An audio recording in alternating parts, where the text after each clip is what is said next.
1, 2, 3, come on!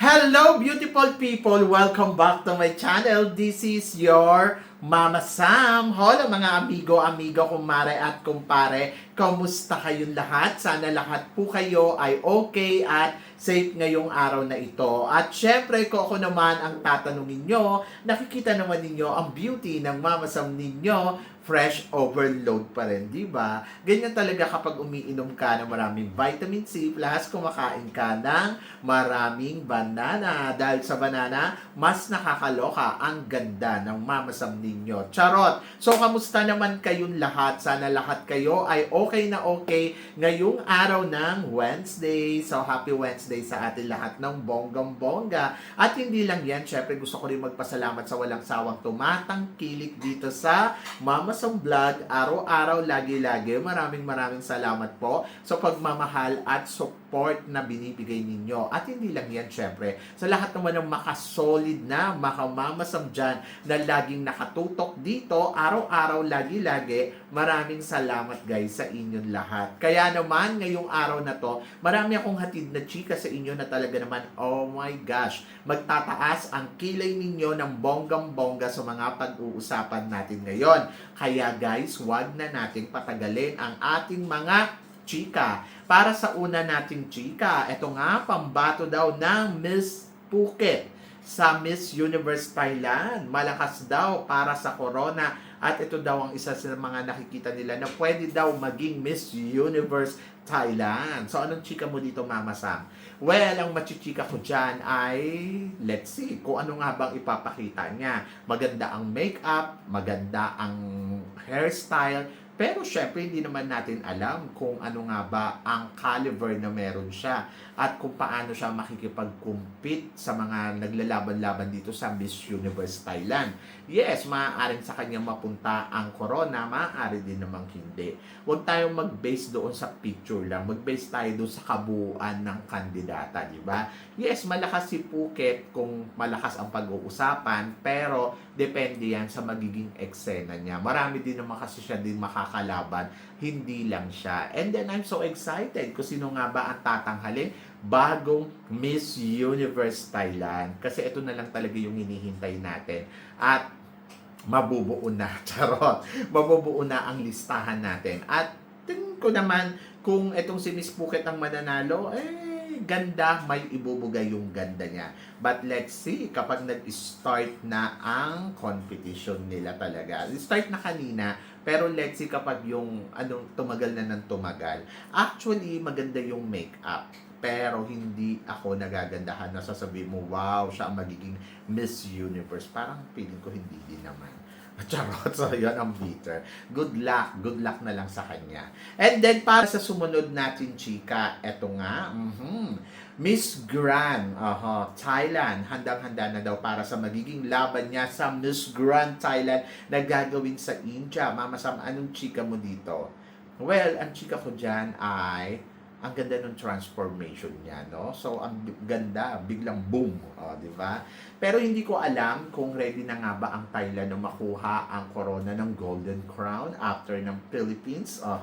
Hindi ko alam kung ang pambato ng Thailand ay aabot nga ba hanggang sa dulo ng competition. Siya nga ba ang susunod na Gatchabel? O siya nga ba ang susunod na IFA? Di ba? Nakadalawang first runner-up na ang Thailand sa Miss Grand. Pero hindi ko alam kung eto na. Siya na nga ba ang makakasungkit ng corona ng Miss Grand ngayong taon na to. So, yun yung abangan natin. Ako para sa akin, looking forward din ako kung sino nga ba ang magiging pambato natin na itatapat sa pambato ng Thailand. And then, let's see kung mag-penetrate nga ba ng bonggang-bongga ang pambato ng Thailand ngayon dito sa Miss Grand International. So, yun. I'm so excited for Miss Grand International. Sa India ang kanilang pageant. And bongga yan, di ba?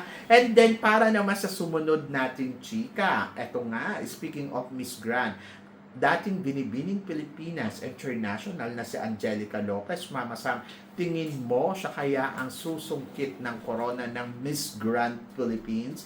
To be honest, gusto ko siya maging Miss Grand Philippines more than sa maging MGI All-Stars. Parang feeling ko mas deserve ni Angelica Lopez ang maging Miss Grand Philippines. Oho. Ayun talaga yung gusto ko para sa kanya ever since. Yung noon-noon pa man, gusto ko siyang sumali uli. Kasi parang feeling ko yung atake niya pang Miss Grand.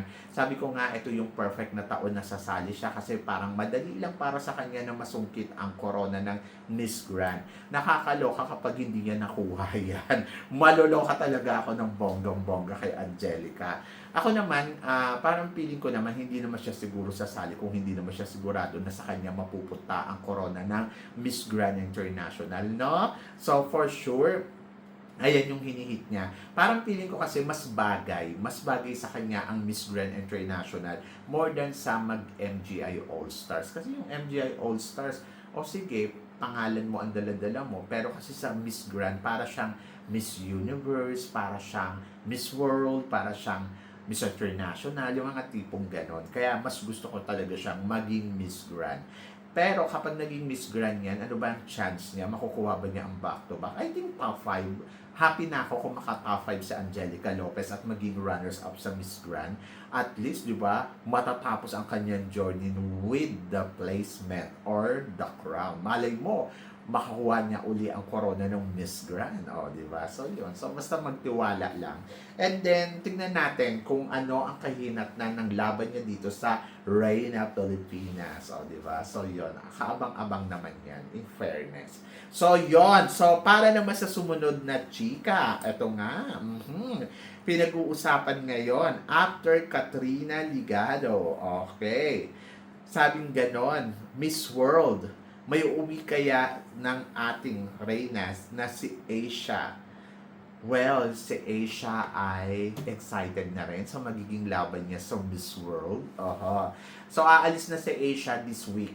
Kasi ang Miss World mag-i-start ng August 8. Yung arriving ng mga candidates. So, mag-expect tayo this week nandiyan na sa Vietnam at mag-i-start na at matatapos siya sa susunod na buwan. So, almost 1 month ang itatagal nila sa competition. And then, I'm so excited for Asia Rose dahil naniniwala naman ako na kumpiyansa sa Asia na maiuwi ang corona ng ating ikalawang corona para sa Miss World. Kumpiyansa ako dyan kay Asia. Kasi sa Asia kasi, ang maganda kay Asia, total package talaga siya. Tapos, ando doon na nakikita mo yung determination niya, nakikita mo yung ganda niya, nakikita mo na kaya niya talagang mag-penetrate hanggang sa dulo ng competition. And I hope na sana ibigay ni Madam Julia sa Philippines ang titulong Miss World. O, diba? So, yun. So, advocacy talaga namang masasabi ko, beauty with the purpose ang Asia at alam mo na may ibubuga siya sa competition. Kaya magtiwala tayo. So, wag natin masyadong pressure na alam mo, nakuha na ni Katrina Ligado yung title. So, ikaw, makuha mo kaya? Wag na tayong mag-focus sa ganon. Kumbaga, para nandoon lang tayo sa part na suportahan natin at ibigay natin yung dasal para kay Asia Rose sa laban niya dito sa Miss World. Diba? Kasi parang kung ikukumpara natin, syempre iba naman yung Miss Supranational at ayan na natapos na natin, na itawid na natin ng bonggang-bongga at magtiwala na lang tayo sa proseso na gagawin ni Asia Simpson dito sa ni Asia Rose dito sa Miss World. Kumbaga parang pagkatiwalaan mo yung kanyang laban, yung kanyang proseso, yung kanyang hinanda na walang pag-aalinlangan. Ibigay natin yun sa kanya ng 100%.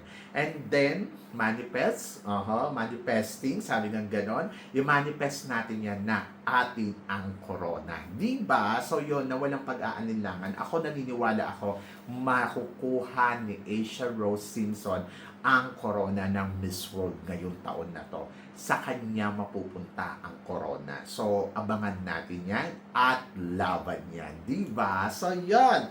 So, good luck. And let's see kung siya na nga ang susunod na sa yapak ni Megang Yang. Diba? So, tiwala lang ang kailangan natin ibigay. malay mo, tayo ang manalong Miss World. Okay. So, Best Miss Supranational Queen from Asia. Sabing ganon, ito nga daw, si Mucha Datul, andyan dyan din syempre si Antonio Porcil, nandiyan dyan din syempre si Miss Korea, andyan dyan din syempre ang Indonesia, and then, of course, si Katrina Ligado. Alam nyo, sa totoo lang, sama na natin si India, kahit mga bitter na bitter sila kay Katrina Ligado. Ang mga taga-India ngayon ay galit, dahil hindi sila nanalo ng Miss Supra. Alam niyo, sa totoo lang, lagi naman ganun no? Pagdating sa Asia, kapag hindi nakuha ang title, ibabash ang organization or kung sino man yung bagong reyna. Sino ba naman sa kanila ang hindi nakatikim ng bashing, di ba? So, kahit naman si Indonesia, yung nanalo din nung nakaraan, ang galit na galit din tayo, hindi rin tayo makapaniwala, di ba? At kahit naman yung mga taga-ibang bansa, ganun din. And then, tayo din, dito naman sa India naman, galit na galit yung mga panay at panay antira, di ba? So, yon. So, ako, para sa akin, ay okay lang yan. So, naniniwala ako na ang lahat ng Miss Supra Queen, hindi lang sa Asia, kundi sa iba't iba pang panig ng daigdig na nanalo ng Miss Supra, ay ibinigay nila ang best nila 100%. So, naniniwala ako na kapag may luck ka, mananalo ka. Kahit hindi ka ganun kakalibre. Oo. So, basta magtiwala ka lang sa sarili mo at ipakita mo yung galing mo. At ayan, ang nangyari kay Katrina Ligado. So, she tried her best and I'm so happy. And then yung iba, hindi happy para sa kanya, wala na akong magagawa dyan sa mga panay na yan, no? Di ba? So, basta ang alam ko, panalo na siya. At yun naman yung sinasabi ko noon pa, na parang sinasabi ko nga na, ay nako, malakas ang kutob ko, mananalo yan ng Miss Supra. Kaya nga ako nagkaroon ng agam-agam na baka magkaroon tayo ng Grand Slam win sa major pageant, di ba? So, yun. So, ayan na. This is it. So, naka-1 na tayo. Abangan natin ng Miss World. At congratulations sa mga naging reyna dito sa Miss Supra National. Di ba? Lahat sila magagaling. Lahat sila may pinapakitang galing. Ganon! At para naman sa sumunod natin, chika, eto nga, syempre, Mr. Global Philippines, rarampa na rin. So, ito nga, September 29 to October 11, sa isang buwan, ay magsisimula na ang laban ni MJ. At makakasabay niya ang Mr. International. Ang Mr. International ang mauuna. Tapos, susunod na yung kay MJ. Ayan, saya. So, talagang pageant season na. Nararamdaman ko na. So, yon. So, syempre, malakas ang laban ni MJ kasi very pang Mr. International naman talaga. Pang Mr. Global naman talaga ang laban niya, ang itsura niya, ang looks niya. Pero, syempre, kailangan pa rin mag-prepare. Natalo na tayo doon sa supranational. I hope na sana mag-penetrate ito ng bonggang-bongga. And then, malay mo, siya ang sumunod na Dom Cornelia. Di ba? Cornelia. So, yon. So, siya yung ikalawang Pilipino na mananalo, Mr. Global. Siyempre doon sa Mr. International, wag na muna tayong umasa doon. Mahirap ang back-to-back doon kasi alam naman ninyo, ang kinukuha nila ay talagang di-calibreng candidates. So, yun. So, wag na muna tayong mag-focus doon. Focus na muna tayo dito sa Mr. Global kasi may chance kasi si MJ Ordiliano na makuha ang titulong Mr. Global. So, yun. Nararamdaman ko, mananalo yan, di ba? So, yan. And then, good luck, di ba? So, yon, good luck na lang at laban. Ganun talaga. Laban lang. Magtiwala lang tayo sa kakayahan nila at magtiwala tayo sa mga ipapakita nila. Wish all the best. Yon.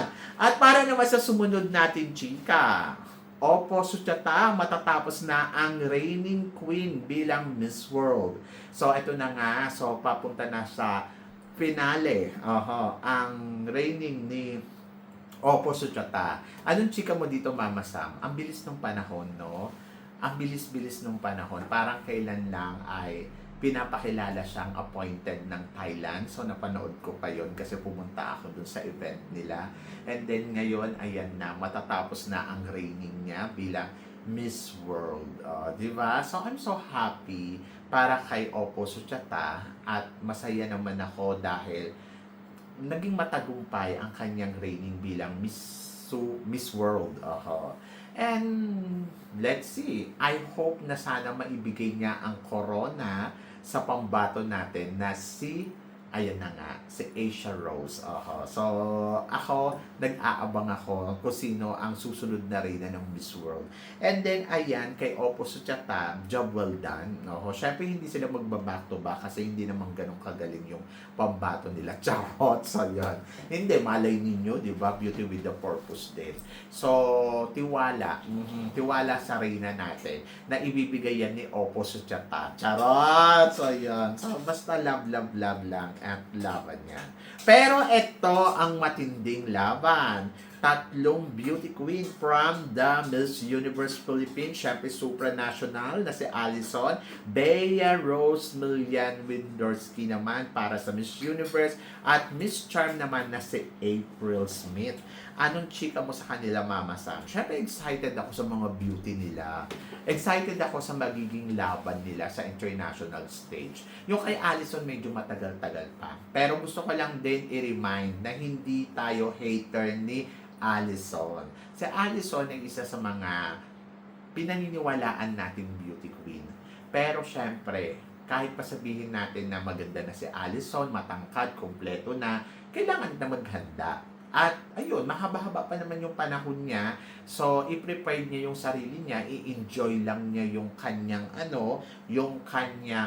tawag dito, journey bilang Miss Supranational Philippines. And then next year, ayun, syempre excited tayo. Mabilis lang yung panahon. At tignan natin kung ano ang transformation na paghahandang gagawin niya. Kaya kay EDP, sana naman, bago ka tumalak sa akin, intindihin mong maigi kung ano yung sinasabi. Never ako naging against sa mga reyna. Pero nandoon ako sa part na kapag nakikita ko na ganito, sinasabi natin. At hindi perfect sa Allison para sabihin ko sa iyo na parang, yes, sure na sure tayo dyan, back to back. Siyempre, gusto natin mag-back to back. Bakit hindi? Maganda naman si Allison, matangkad si Allison, bakit hindi? Pero siyempre, maging realistic din tayo ang organization ng supranational. Kung si Mucha Datul nga 13 years ang inintay natin bago tayo masundan ng bagong reyna. And then, ang dami din natin pinadalang magaganda, matatangkad, pero hindi sila nagtagumpay na makuha ang corona ng Miss Supranational. Kaya, ang wish all the best talaga para kay Allison, di ba? So, yun. So, sana hindi masayang. Sana, yes, mag-back to back tayo. Bakit hindi? Gusto natin yan. Pero, syempre, i-prepare din natin ang sarili natin na possible na pwedeng mangyari dito sa Supranational. Pwedeng yes, pwedeng no. Ang importante ay i-prepare ni Allison ang sarili niya. Ang sinasabi ko, preparasyon. Kasi kung wala kang preparasyon, wala din mangyayari. Ayun yun. So, I hope na sana mapagandaan niya to ng bonggang-bongga. And looking forward ako sa kanyang magiging laban sa Miss Supranational. And then kay April Smith naman, ganun din, syempre. Sa April Smith, nakita na natin yung kalibre. In fairness naman kay April Smith, nakita naman natin kung paano to gumalaw. Kahit naman noon-noon pa lumalaban to sa Binibining Pilipinas, talagang yung tiwala ko kay April nandoon. Pero aaminin ko din sa inyo yung charm ni April, hindi ko alam kung obra ba talaga sa Miss Charm. Yes, pwedeng pumalo, pwede din namang hindi. Pero syempre, ito yung unang-unang pagkakataon na magpapadala tayo ng Black Beauty sa Miss Charm. And I hope na sana talaga magtagumpay ang Pilipinas sa bago nating pambato na si April Smith. Galing ng pasarela, wala naman akong masabi. Feeling ko kakabog doon. Pagdating naman sa performance sa evening gown, parang feeling ko magaling yung team niya at kayang kumabog. And then, tignan natin kung saan naaabot ang laban niya. Wish all the best. Pero syempre, kailangan pa rin ni April na i-prepared ang sarili niya para sa competition. And then, Bea Milan Windorski, syempre, isa to sa mga candidates talaga na pinaniniwalaan natin na, ay nako, kaya netong mag-penetrate. Napakaswerte natin kasi meron tayong pambato na Bea Milan Windorski sa Miss Universe. Dahil alam natin na kaya niyang sumabay, kaya niyang pumalo, kaya niyang lumaban ng todo-todo. So, sa tatlong reyna na pinag-uusapan natin ngayon, naniniwala ako na kaya mag-penetrate ng Pilipinas dahil meron silang ganda at total package sila. Allison, Chelsea, April Smith, and Bea Millan-Windorski. So, looking forward ako sa magiging eksena at ganap nila. So, ang tanong, makuha kaya nila ang corona sa international stage? So, i-comment below mo yan para at least malaman ko naman kung ano naman ang chika mo dito sa mga pinag-uusapan natin ngayon. So, syempre maraming salamat po sa inyong lahat sa love and support na binibigay ninyo syempre dito sa channel ko. At sa mga hindi pa nakaka-follow at nakaka-subscribe, baka naman please don't forget to click like and subscribe my channel at i-click nyo na rin po ang notification bell to more updated syempre sa aking mga chika. Sabi ng ganon, always keep smiling and laban lang. So guys, hanggang dito na lang. Hanggang sa muli nating chikahan. See you tomorrow. Thank you guys.